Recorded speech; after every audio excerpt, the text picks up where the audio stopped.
ఎంత క్వాంటిటీకి ఎంత తీసుకపోయి కుప్పేసిరు అట్లా తీయొచ్చా? ఇరిగేషన్ చట్టం చెప్తుందా, లేకపోతే మైన్స్ యాక్ట్ చెప్తుందా? అంత కుప్పేసుకోవడానికి ఎవరు పర్మిషన్ ఇస్తారు?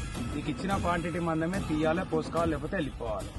అట్లాంటిది 1,50,000 టన్నులకు పైన తీసి ఇవాళ సంవత్సరం తర్వాత మళ్ళా పైరవి చేసి తీసుకుపోవడం, ఇదంతా ప్రభుత్వం యొక్క రెవెన్యూకు ఈ మనం దొడ్డిదోవని తీసుకుపోవడంతో ఇదంతా ప్రభుత్వం లాస్ అయ్యే విధంగా ఉన్నది. ఒకవైపు ప్రభుత్వంలో డబ్బులు లేవు అనుకుంటా ఇబ్బంది పడే పరిస్థితులల్లా ఇన్ని వేల కోట్ల రూపాయల ఇవన్నీ కూడా దుర్వినియోగం జరుగుతూ ఉన్నాయి. ఒక పక్క బూడిదిలో జరుగుతూ ఉన్నది, ఇంకో పక్క మట్టిలో జరుగుతూ ఉన్నది.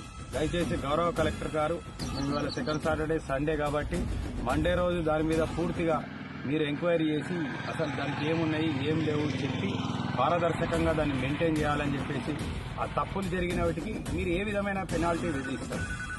తోడి మీద పోసుకున్న దానికి మీరు ఏ విధమైన పెనాల్టీ ఇస్తారు?